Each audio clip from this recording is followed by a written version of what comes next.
You've been laid off, or someone close to you is navigating that reality right now. A lot of the first things we think to do after a layoff are wrong. In this episode, what to avoid, and more importantly, where to begin anew. This is Coaching for Leaders, episode 731. Produced by Innovate Learning, maximizing human potential. Greetings to you from Orange County, California. This is Coaching for Leaders, and I'm your host, Dave Stachowiak. Leaders aren't born, they're made. And this weekly show helps you discover leadership wisdom through insightful conversations. One of the situations that many of us find ourselves in at some point in our careers is being laid off. If that's the situation you're in right now, boy, I am so sorry that you're in that situation. And I also hope that we can share a bit in this episode that will be helpful to you if you are in that situation, could be in the future, and also the people that you support. How can we do the best job possible at responding to a layoff when it happens to us or it happens to someone who's close to us, either personally or professionally? I'm so glad today to welcome back to the show an expert and a dear friend who's going to help us to navigate this uncomfortable time just a little bit better. I'm so pleased to welcome back Scott Anthony Barlow. He is the CEO of Happen to Your Career and host of the Happen to Your Career podcast. His team and him are focused on helping people find the work they love. He's also the author of the book, Happen to Your Career, An Unconventional Approach to Career Change and Meaningful Work. Scott, it is always a pleasure to talk to you. Welcome back. It is always a pleasure to be here. Thank you so much for having me again. Oh my gosh, a pleasure. I was thinking about our conversation and I saw a video you did recently, and the line that stuck with me that you positioned right at the beginning of the video said, almost everything everyone tells you to do when you get laid off is wrong. And I think it's because it is one of those things, one that's often unexpected, but it's such an emotional situation that happens to us, and it catches us off guard, doesn't it? It is. It is. And you're right. It is a very emotional time period. And interestingly enough, almost all of the advice out there is tactical. Yeah. And it's one of the reasons and we've got a bunch that I think we're going to talk about in this conversation. That's what are some of the better things to do as we navigate the emotion of this, of what do we know that works? What do you see that works with the folks you've supported for years and years of walking through situations like this? Before we even get there, though, I think it might be helpful just to start with some of the things that to avoid, or if you find yourself going down this path, maybe to limit a bit, because it is a very emotional situation. And one of the things that you've shared with me many times when we've talked about careers is just thinking about timing on this. And our tendency when we're making a career shift, whether it's one we've planned for or in a situation of layoff, it's obviously not one we've often planned for, is that oftentimes people think it's going to go faster than it really does to really make a shift in a way that's a positive shift. What is it that you see people tend to miss with estimating timing? I think so many people, once it happens, once a layoff happens, or any kind of job loss for that matter, they anticipate that this is going to be a very short-term transition. And regardless of the situation they're coming from, whether they're coming out of a C-suite role and accustomed to earning $500,000 a year, or whether they are in a more entry-level role, and it doesn't seem to matter the situation. So many people underestimate and believe it's going to be 2 months or 3 months.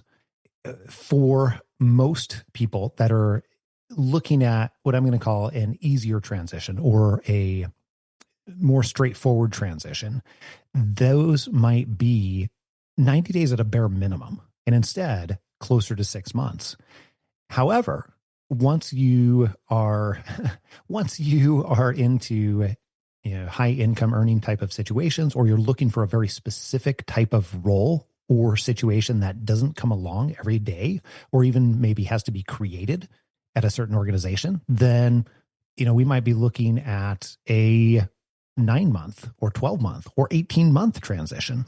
Really does vary depending on situation, but it's often not 2 months. It's often not 45 to 60 days, as so many people anticipate. Yeah. And speaking of things that, like, when we get into emotion, that tends to, a lot of us start to do, especially in a situation that's unexpected, is we start updating the resume and applying for things and starting to do lots of networking. And I think a lot of times in the back of our minds, we know, like, okay, just like starting to update the resume and send out, respond to applications isn't necessarily the best thing to do. And yet we do tend to fall in that pattern when we get in a situation like this, don't we? Yeah. And there's a quote, and I can't totally remember how it goes, but I love the essence of it. And it usually gets attributed to Mark Twain.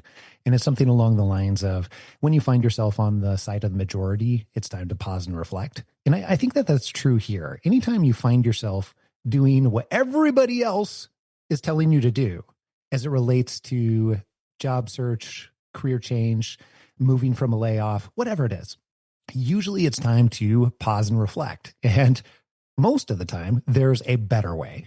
So the internet advice that's out there all over the place, and what friends tend to tell other friends is, oh, you need to update your resume, or you need to start networking, get networking, or make sure you tell everybody you're looking. Go on LinkedIn and make sure that you put the post out there and tell people that you're looking. And what I find is that, yes, everybody has a story where that was effective for somebody, but the majority of the time, all of those pieces of advice are incomplete at best. And at worst, they actually are not going to work in your situation. And the reality is, every time we go through shifts in the economy, shifts in the labor force, you say like 2008, during COVID, 2020, and certainly now where stability is shifting up and down and organizations are making changes pretty rapidly, then there are massive amounts of people who are applying. It is not unusual to have somebody who, or I should say a position that is having 1,000, 1,500 applicants, or at best hundreds. And that wasn't always the case. Part of that is now because technology has made it so easy to apply, which means that you're competing. But also there are more people in general that are looking for a variety of different reasons. So if we put all of that information together, we have to be more targeted. We have to be more strategic, and we have to be more situation specific in order to be effective. Otherwise, no matter what role we're coming out of, no matter what experience we have, we're going to find it difficult to make the shift that we want to. And one of the things you and I talked about before this conversation, in addition to some of the targeted approaches, which we'll talk about in a moment, is giving yourself some space to grieve. What have you found over time of like the grieving process and what's helpful? Well, first of all, let's acknowledge that psychologists call this invisible grief. And the reason for that is because often society doesn't recognize it as a place where grieving can occur or should occur. But the reality is it's a form of loss. And anytime there's a form of loss, likely there's grieving that needs to go along with that. And I think this is also a situation where it looks different for everyone. And one of the things that we found is we might meet some people after they have been laid off or they've had a loss of a job, and it ranges all the way from, oh, I'm actually relieved that it happened. And that's one side of it, all the way to others where they're like, I cannot believe that this happened. And it's a challenging transition. And I think that the important part here is that it is a type of loss, so that we actually have to plan to deal with this. And what I've found is that people who most effectively transition are those that have built grieving or dealing with the loss into the plan. So that is really subtle. And it is also, it's something that makes a big impact later on as you're looking, because it's going to come up in one way or another. And again, it looks differently for everyone. But if we know it's going to come up, then we can actually plan for it. And now here's the other side of it too. Vice versa, those people who build a plan and work this into the plan find it far easier to work through the loss that occurs when something is taken from you. In this case, it feels like it's outside your control and it's taken away. Huh. When you see someone who has leaned in on that has built it into the plan, maybe even subtly, like you said, what does that look like? Well, I'll just give you a couple of different examples here. So sometimes it can be super simple where you might use a chronological plan.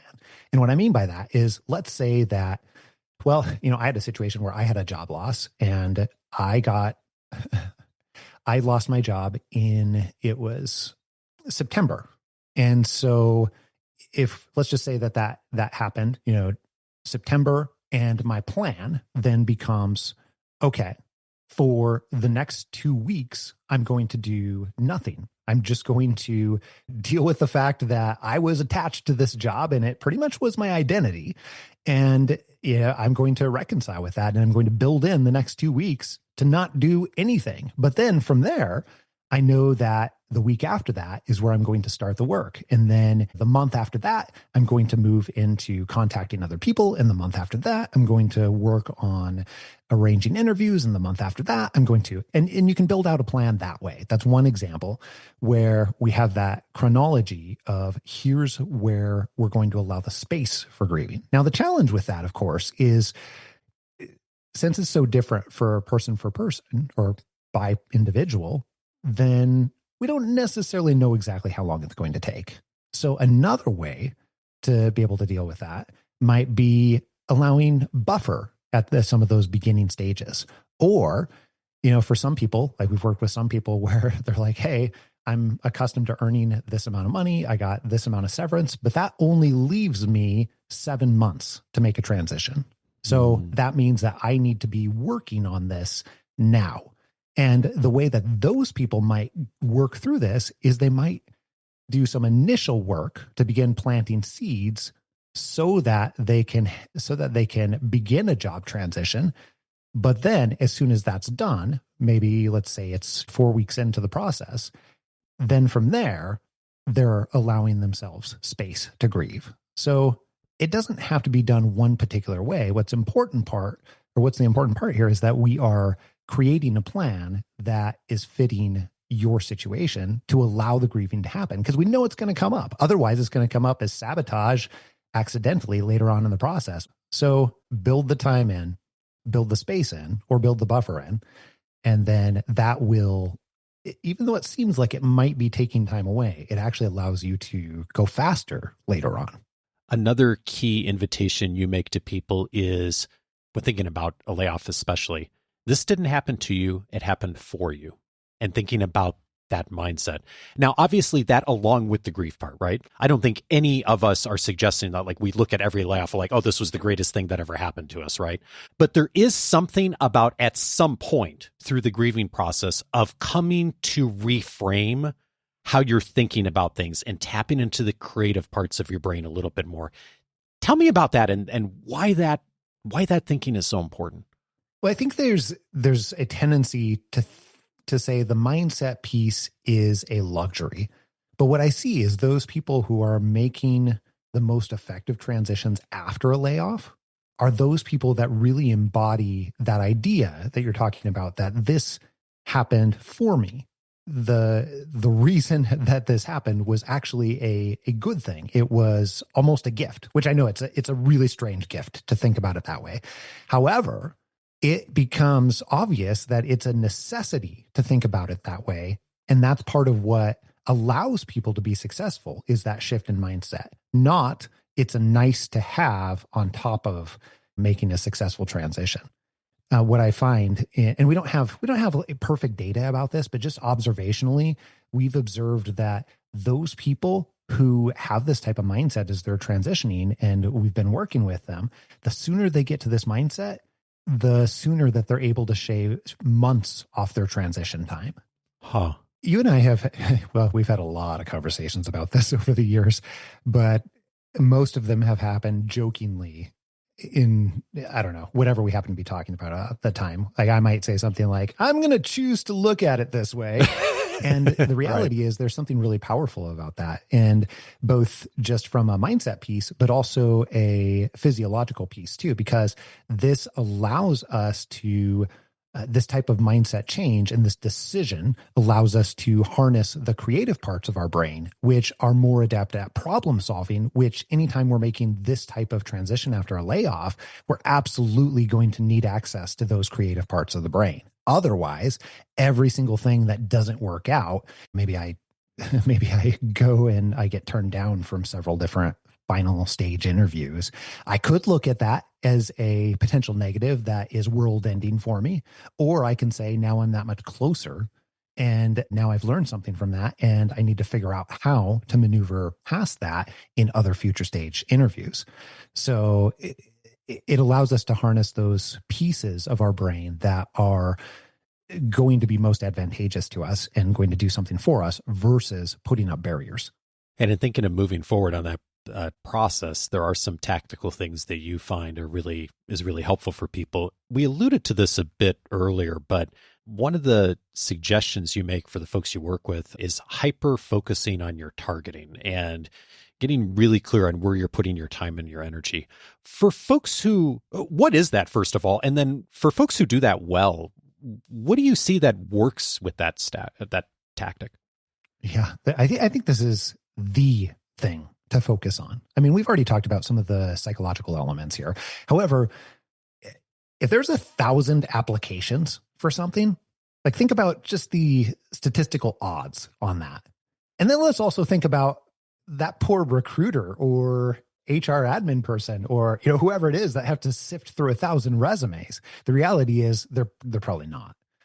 And instead, that means that we have to become very, very creative and very, very effective in how we're reaching other people that are in a position to help us or hire us.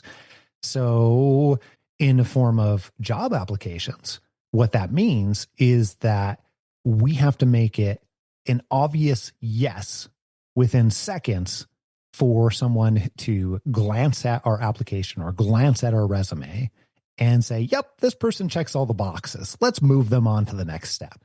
So the challenge is that's really actually difficult to do. And for anybody who's had any kind of experience into marketing, that's a lot of what marketing is. This is almost marketing on a very personalized level, an individual level. And the challenge here is how do we make our resume or application immediately relevant to whoever's looking at it? And the further challenge is, okay, we might actually have different parties that are looking at it. The hiring manager might care about something slightly different than what the recruiter might care about. Or, the CEO of the organization might care about something slightly different than what the coworker of it. In any case, it's going to be a challenge to target. So there's some functional ways that we can think about this too. I'm just going to give you one example of how we help people hyper-focus their targeting. This is a concept I invented because I was tired of, honestly, I was tired of submitting all of these different resumes and everything like that. I'm like, there has to be a different way, because I knew that tailoring your resume to the particular individual or organization or set of individuals is going to be more effective every time. And it's going to lead to a much, much higher success rate in terms of getting pulled to move to next stages for interviews, rather than maybe submitting 20 applications and getting one interview, or 100 applications to get one or two interviews. It can take you to I get 7 out of 10 or 8 out of 10 interviews for applications that I submit. So this concept is what I call the master resume. And it's really simple. Just think about the master resume is every single time you go through this process to tailor a portion of your resume and create a new set of bullet points that fits a particular job description, then I add those bullet points to the master resume. Or every single time I generate a new way to phrase my accomplishments, or maybe I'm applying for different types of, let's just say, HR positions. I spend a lot of time in HR leadership over the years. Maybe I'm applying for a HR director that is more of a generalist role. And then maybe I'm also applying for a talent acquisition director that is slightly different. Those roles need different types of different types of experiences. And the people who are screening for those roles are looking for slightly different things. So on the master resume, I might have everything all on one resume. Now, the important part here is I'm not going to submit this resume to anyone. I'm not giving anybody access to my master resume. That's not the purpose of it. Right. The purpose is I have everything that I've ever written that's good or even great on one document. And now when it comes time to tailor, all I have to do is pull out my master resume, make a copy of it, and then I delete out all the pieces that are not relevant to this particular post. And all of a sudden, I'm left with this wonderfully, beautifully tailored resume that I have to make minimal adjustments with. So it saves me literally hours and hours and hours of work. And I think the real beauty is the more that, the longer you have that master resume and the more tweaking you're doing, it's iterative. So it gets better and better and better over the years or, over time. And then it takes so much less time to delete out things, delete what you don't need, rather than take the time and space to come up with something new every time. I wish I had known you years ago when I had heard the good advice of like, okay, tailor resume. And I think a lot of us have heard that advice, and yet I didn't do it in some situations. And the entire reason I didn't do it is just the amount of overhead and work in my brain of having to tailor a resume for every position and rewrite a resume. And it just never occurred to me, like, of course, there should be, like, exactly you described, a master resume. And boy, what a thing to do, even if you're at a place where you're like, hey, my role's in a good place, or I'm not dealing with a layoff today, but 6 months from now, a year from now, who knows, of like starting just to create that master document. And then if and when you end up in the situation where you do need to position yourself well in whatever situation or transition, that you can pull that together pretty quickly. And what a neat way to do that. Yeah. And I think that another really interesting thing here too is so much of the market, like if you want to pay somebody to go and write your resume, then they might write you one or two different versions of it most of the time. And unfortunately, even though I think that can be valuable in certain circumstances, I think for the most part, it's a 1 or 2 time use situation because it's not ever going to be tailored enough. You're not going to have one resume that's perfectly tailored for every single situation. You're always going to have to modify it. So I think that unfortunately for many of the services that people guide you to out there, it's not a good buy because it's an incomplete, I guess I'll say, document that you're still going to have to tailor every single time. And I don't know why nobody thinks about that, but I had never run into that concept until I just got frustrated and invented it 20 years ago. Yeah, I mean, it's a great invitation for all of us to be doing, regardless of like keeping that as an ongoing list. And speaking of strategies, one of the things I know you suggest is that you're not just trying to lean in on one thing. You are doing bringing a couple of strategies together. One of the things you highlight is the importance of using the back door. And I'm wondering if you could say a bit about that and what that is and what's important about it. Okay, well, we've talked about applications. We've talked about resumes, and that's what most people tend to think of when they think of job search. We also discussed how we might be competing against 1,000 people, literally 1,000 people. And it's crazy. Even in some executive positions where there's only so many people that are qualified out there, we still might have hundreds of people applying. So it seems futile to have that be your main strategy and main source of how you're going to make a transition. So instead, I tend to think about using the back door as not an effective approach for everyone, but I just want to share it as an example for another way. So, and actually, here's a situation that I run into all the time where people will say, hey, I've been with the same organization for 8 years or 13 years or 18 years, and I've just gotten all of my jobs or promotions through relationships, through people that I know.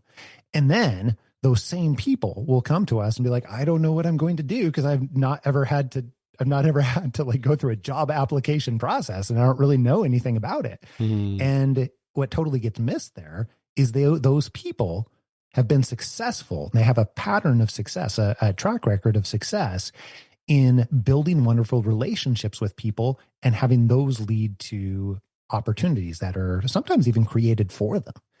And so when I talk about the back door, often I'm talking about how do you engineer a situation in which you are the obvious person for a role, whether it's an open role, an existing role, a future role that's not actually published yet, or a role that gets created for you. And almost always the way that that happens is through relationships and familiarity and trust building. And if you think about it from the perspective of the employer, like if they're going into the stack of resumes, that's like sort of the last preference, right? Is to like go through a stack of resumes of people I don't know that I've found through internet or wherever, right? The first preference is, who do I already know? Who do I already know within the organization? But if I don't know them within the organization, who do I know that's adjacent to the organization? A supplier, a customer, like a lot of times we get into these situations in our lives where we need to make a transition and we feel like, okay, I need to go start, as you said earlier, networking. And we totally forget about the network we already have, like all the people we've been working with that we know. I mean, especially in a layoff situation where it's not about that person's performance, almost never. It's about a larger situation, like how much opportunity there is within those relationships of different between suppliers and adjacent organizations. In fact, I know someone in our academy right now who had a supplier to their organization. Like a great opportunity came up because she was great on her relationships and made this amazing career transition that she'd been thinking about for years of having an opportunity to do this because it was just a natural relationship that it went through a back door. Well, I think the really important part here is that whether it's back door, whether it's front door, choosing a strategy that is going to fit your situation is going to cut down on time and make it a more effective transition and likely a much more positive end result too. And with that example that I just had, the person who's gotten all of their roles, all of their opportunities through relationships, and now they're trying to make this shift just because the internet says that they need to, that seems a little bit absurd when they already have that track record of success. Or vice versa. I know we're only talking about two different strategies here, front door, back door. There's many, many more that we could discuss. However, if I am applying, that could be an appropriate situation for me if, say, I am HR manager or HR director that has tons of experience, tons of resume experience that is easily showable in an application format, and that's going to stand out. And if that's the case, then it could be suitable for me to, and I'm wanting to get another HR director type role. That would be the key part there. Have the experience. It's easily showable. It's easy for me to make it relevant. And I am making a transition to the exact same thing. That's where the front door could work. But many people aren't interested in that. Many people are taking a layoff as an opportunity to reinvent themselves. Yeah, indeed. After all, it's a gift, right? Yeah, right. One other thing I want to ask you, when situations like this come up, either intentional or not, there's often a thinking process that a lot of us go through of like, okay, when do I know I need to hire someone for help? Like supporting like your team or a career coach or the resume writer, that kind of thing. When someone's trying to make that decision, you often encourage people to just think about it from a standpoint of math. What is it that's helpful to frame like that decision on whether you make an investment or not?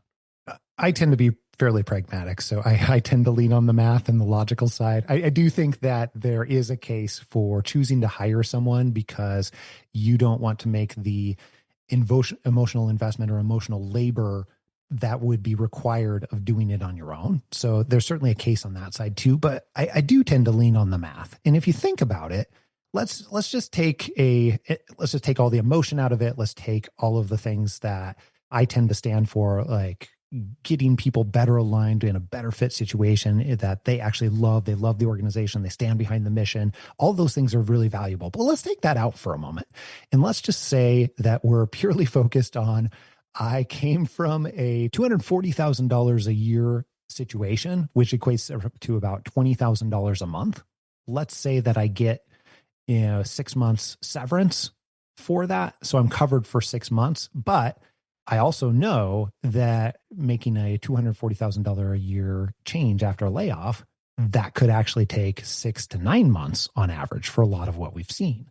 So that means that every month that I make that transition sooner is saving me $20,000 or it's offsetting the loss of $20,000.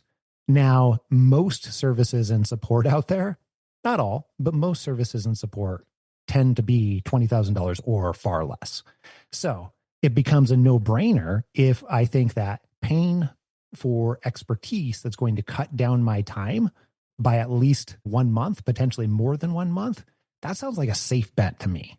Now, is every set of expertise out there, a wonderful bet? Does every single organization out there help with exactly what individuals who are laid off actually need? No, not necessarily. But if we're just looking at that really simple math of, is it worth $20,000 to me to make a transition sooner by at least 1 month? And is that likely to happen if I have expertise? Yeah. That's math I can stand behind all day. Yeah, indeed. And there's a salary component to this too as well, because it's one thing to find another role, and maybe it's a role you love and great, like you and your team are so intentional about that. There's also the like, hey, if I can get expertise and help and support of negotiating a better salary, boy, that makes such a big difference in the long run, doesn't it? It does. You and I have talked about this over the years, but I love negotiation. It's one of my favorite things. I do it for a hobby. Just, I've yes, you do. at Starbucks before and Target. I know that sounds absurd, but I do it just for fun sometimes, just to see. Like, everything is a huge psychological experiment for me. It's a game. That said, even though I do different types of negotiation professionally, I always take a partner for those transitions, those decisions, those negotiations that are going to have a profound impact on my life. Always. Because I know that I'm going to be emotionally connected to it. And if I'm emotionally connected to it, I'm not going to be as good of a negotiator every single time. So it doesn't matter what it is. I always take a partner. I always have an outside person for those types of negotiations. And salary, I think, is a big one. Like, that's a huge one for most people. Or, arranging the relationship of the job is something else that can be negotiated. Arranging the relationship with the company, presetting some of the boundaries that might come with it, or negotiating the structure of a role or the opportunities that might come with development. All of those things are on the table for negotiation. And I tend to find that if I'm attached to an opportunity that I'm excited about, I'm not thinking clearly. So that's where it's absolutely useful to bring in a partner. And it pays for itself in qualitative ways and certainly quantitative ways over and over again, almost every time. Scott Anthony Barlow is the author of Happen to Your Career, an Unconventional Approach to Career Change and Meaningful Work. Scott, thank you so much for your friendship, but also all of the support you've given me and our community over the years. I so appreciate it. Absolutely. Thank you, Dave.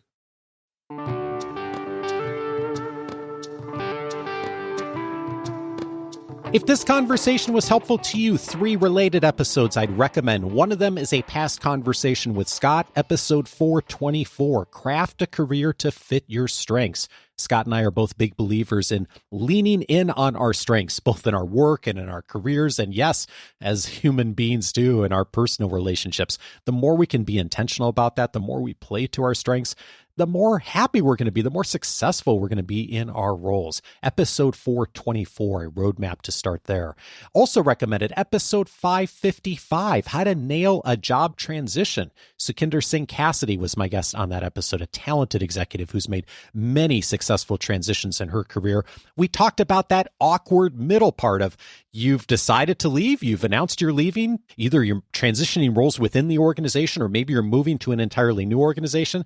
How do you handle that messy middle part of that 2 to 3 to 4 weeks when everyone knows you're leaving, but you haven't actually left? And what do you say? What do you do? What are the activities that are going to be most helpful to you and the organization, both the organization you're leaving and the one you're going toward? Episode 555 is a roadmap for that.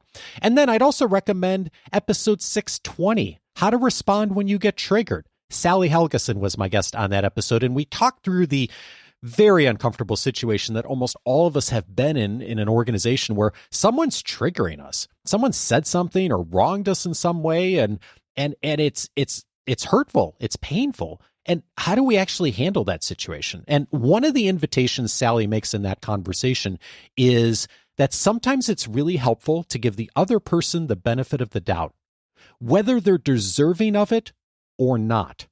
Not for them, but for you. That oftentimes if we change our mindset and give that other person the benefit of the doubt, again, whether they're deserving or not, whether it's true or not, the mindset place that gets us into can be so helpful for us going forward on how we respond and what are the next steps. And I think about what Scott said earlier of this didn't happen to you, it happened for you. Whether that's objectively true or not, whether it feels that way or not, the sooner we can make that transition in our minds as we go through the grieving process, especially after a layoff, boy, the more helpful it can be just for us in how we move forward, which is, of course, what we want to do when we're in a situation like this. Episode 620, I think, is some great inspiration for that. All of those episodes you can find on the coachingforleaders.com website.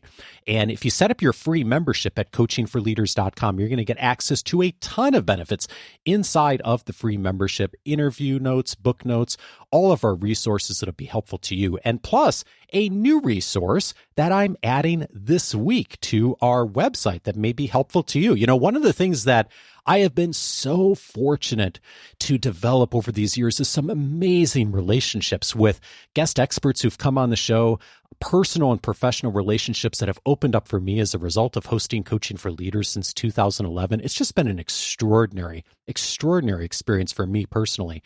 And Scott is one of those examples. Scott and I actually talk almost every morning for 5 or 10 minutes. We do a check-in call. We're accountability buddies. We check in on what we're planning to do for the day. The next day we check in and like, how did it go? What are you planning to do today? It's so helpful to say that out loud to someone. It's one of many extraordinary examples of relationships I've been fortunate to be involved with. And on the other side, I get emails and messages from many in our listening audience regularly who say some version of, I know you're focused on facilitating work with your members in the academy and your members as part of your program and hosting the podcast, but I'm looking for a career coach. I'm looking for an expert on storytelling. I'm looking for an executive coach. Who do you suggest I'd reach out to? I know you know folks. Where do I begin?